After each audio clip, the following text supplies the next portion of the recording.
TVK academy சார்பாக அனைவருக்கும் வணக்கம். நம்ம இன்றைக்கி இந்த வீடியோவில் என்ன பார்க்க போகிறோம் அப்படின்னா, டிஎன் அக்ரிகல்ச்சர் டிபார்ட்மெண்ட்லேருந்து வந்திருக்க ஒரு சூப்பரான ஜாப் ஆஃபர் பற்றி தான் நம்ம இந்த வீடியோவில் பார்க்க போகிறோம். வீடியோ ஃபுல்லாக ஸ்கிப் பண்ண நம்ம பாருங்கள், அப்போ தான் நான் சொல்கிற அப்டேஷன்லாம் உங்களுக்கு புரியும். வாங்க நம்ம வீடியோக்குள்ளே போகலாம். அதாவது தமிழ்நாடு அக்ரிகல்ச்சர் டிபார்ட்மெண்ட்லேருந்து 2024 ரெக்குவயர்மெண்ட்ஸ் என்ன போட்டிருக்காங்கன்னா, அதாவது assistance, office assistance and other vacancies. So கிட்டத்தட்ட வந்து பார்த்தோன்னா ஒரு 23 வேகன்சிஸ்க்கு வந்து டிஃப்ரெண்ட்டு பொசிஷன்ஸ்க்கு வந்து நோட்டிஃபிகேஷன் வந்து அஃபிஷியல் வெப்சைட்டில் வந்து வெளியிட்ருக்காங்க.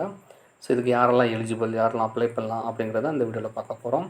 ஸோ பார்த்திங்கன்னா இந்த ஸ்டேட் ப்ராஜெக்ட் மானிட்டரிங் யூனிட் சொல்லுவாங்க, எஸ்பிஎம்யூ, அதாவது state, S for state, P for project, M for monitoring and U for unit. So இதோடைய ஒரு அக்ரிகல்ச்சர் டிபார்ட்மெண்ட் கீழே வரக்கூடிய இந்த இதுலேருந்து கிட்டத்தட்ட 23 வேகன்சிஸ் அனௌன்ஸ் பண்ணியிருக்காங்க. ஸோ என்னென்ன போஸ்டிங், எத்தனை போஸ்டிங் யாரெல்லாம் அப்ளை பண்ணலாங்கிறது இதில் பார்க்கலாம். ஃபஸ்ட் போஸ்டிங் பாருங்கள், பிஸ்னஸ் அனலிஸ்ட்டுக்கு வந்து 3 வேகன்சி. இதுக்கு வந்து மினிமம் குவாலிஃபிகேஷன் வந்து அவங்க எம்பிஏ கிராஜுவேட் இருக்கணும் with 5 years experience. So maximum age வந்து 45 வரைக்கும் இருக்கலாம்னு சொல்கிறாங்க. ஃபினான்ஷியல் அனலிஸ்ட்டுக்கு ஒரு வேகன்சி. இதுக்கு வந்து எம்பிஏ ஃபினான்ஸ் படிச்சிருக்கணும் வித் 10 இயர்ஸ் எக்ஸ்பீரியன்ஸ் இருக்கணும். பேங்கிங் செக்டரில் 45 இயர்ஸ் வரைக்கும் நீங்கள் அப்ளை பண்ணிக்கலாம். கிளரிக்கல் அசிஸ்டன்ட்க்கு 2 வேகன்சி. இதுக்கு வந்து any degree with 3 to 5 years experience இருக்கணும். மேக்ஸிமம் 40 இயர்ஸ் வரைக்கும் அப்ளை பண்ணிக்கலாம். ஹெல்ப் டெஸ்க் ஆப்ரேட்டருக்கு வந்து 10 வேகன்சி. இதுக்கு வந்து any degree with 2 years experience, 35 age வரைக்கும் நீங்கள் அப்ளை பண்ணிக்கலாம். டேட்டா என்ட்ரி ஆப்ரேட்டருக்கு 2 வேகன்சி. இதுக்கு வந்து பார்த்தீங்கன்னா பேசிக் BSc computer science with 2 years experience தாலே போகும்னு சொல்லியிருக்காங்க. 35 வயசு வரைக்கும் அப்ளை பண்ணிக்கலாம். 6வது போஸ்டிங் டைப்பிஸ்ட்டுக்கு வந்து பார்த்தீங்கன்னா must have pass the government technical type writing the higher grade in Tamil and both English.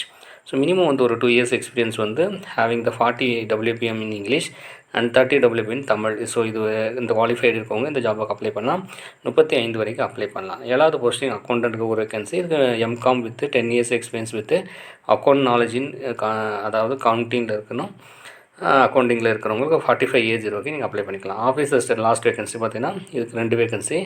So இதற்கு கல்வி தகுதி வந்து SSLC முடிச்சிருந்தால் போதும். மினிமம் ஏஜ் வந்து 18 வந்து கம்ப்ளீட் ஆகிருக்குன்னு சொல்லிட்டு சொல்லியிருக்காங்க.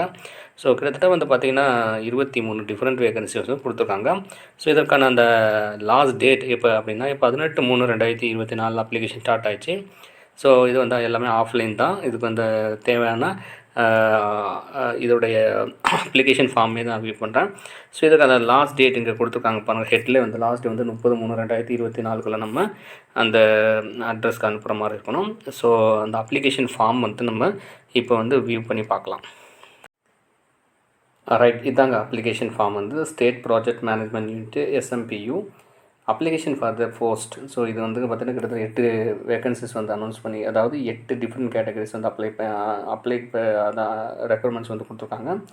ஸோ இது எல்லாத்துக்குமே இந்த சேம் ஒரே அப்ளிகேஷன் தான். அப்ளை ஃபார் த போஸ்ட்லேருந்து வந்து நீங்கள் பிஸ்னஸ் அனலிஸ்ட் அப்ளை பண்ணால் பிஸ்னஸ் அனலிஸ்ட்டு, இல்லை இந்த கிளரிக்கல்னால் clerical, data entry operator data entry operator, ஆஃபீஸர்ஸ்னால் ஆஃபீஸர் போட்டு உங்களோட ஃபோட்டோ ஒட்டி உங்களுடைய பர்சனல் டீட்டெயில்ஸ் எல்லாமே இதில் வந்து ஃபில் பண்ணி மொபைல் நம்பர், இமெயில் ஐடி கரெக்டாக நீங்கள் கொடுக்குற மாதிரி இருக்கும். எஜுகேஷனல் குவாலிஃபிகேஷன் பொறுத்தளவில் நீங்கள் SSLC, higher secondary, UG, PG, doctorate முடிச்ச வரைக்கும் நீங்கள் அப்ளை பண்ணுறதுக்கு எலிஜிபிலிட்டி இருக்குங்கிறத. ஸோ இதில் வந்து உங்களுடைய குவாலிஃபிகேஷன் பற்றி எழுதிட்டு ஒர்க் எக்ஸ்பீரியன்ஸ் பற்றி இந்த இதில் ஃபில் பண்ணிவிட்டு, ஸோ இதற்கான அந்த சிக்னேச்சர் வித்து கேண்டிடேட்ஸ். ஸோ வந்து பார்த்திங்கன்னா இதில் சைன் பண்ணி சொன்ன அந்த 30/3/2024 பார்த்திங்கன்னா இந்த அப்ளிகேஷன் வந்து போய் சேரணும். ஸோ காலதாமதமாக அனுப்பக்கூடிய இந்த விண்ணப்பங்கள் எதுவுமே அதாவது ஏற்றுக்கொள்ளப்பட மாட்டேன்றது தெளிவாக சொல்லியிருக்காங்க. ஸோ மெயினாக வந்து பார்த்திங்கன்னா இந்த ஜாபை வந்து பார்த்திங்கன்னா முழுக்க ஒரு டெம்பரரி பேஸ் ஜாப் தான். ஸோ இதுக்கு வந்து ஆள் எப்படி எடுக்கிறாங்க அப்படின்னா, ஷார்ட்லிஸ்ட் கேண்டிடேட் வந்து, அதாவது அப்ளை பண்ணுறது ஷார்ட்லிஸ்ட் கேண்டிடேட் எடுத்து அவங்களுக்கு தேவையான ரிட்டன் எக்ஸாமினேஷன் வச்சு இன்டர்வியூ வச்சு தான் இதுக்கு வந்து இந்த ஜாபுக்கு எடுக்கிறாங்க. ஸோ அவ்வளோதான். அப்புறம் இதுக்கு வந்து டேரெக்ட் வந்து ஒரு பெரிய லெவல் எக்ஸாமினேஷன் கிடையாது. ஃபஸ்ட்டு ஷார்ட் லிஸ்ட் பண்ணி ரிட்டன் எக்ஸாம் ப்ளஸ் இன்டர்வியூ, அவ்வளோதாங்க. ஸோ இது சம்மந்தமாக எதாவது டவுட் இருந்தால் எனக்கு கமெண்ட் பாக்ஸில் கமெண்ட் பண்ணுங்கள். அடுத்து ஒரு நல்ல வீடியோவில் பார்க்கலாம். அது வரைக்கும் நன்றி, வணக்கம்.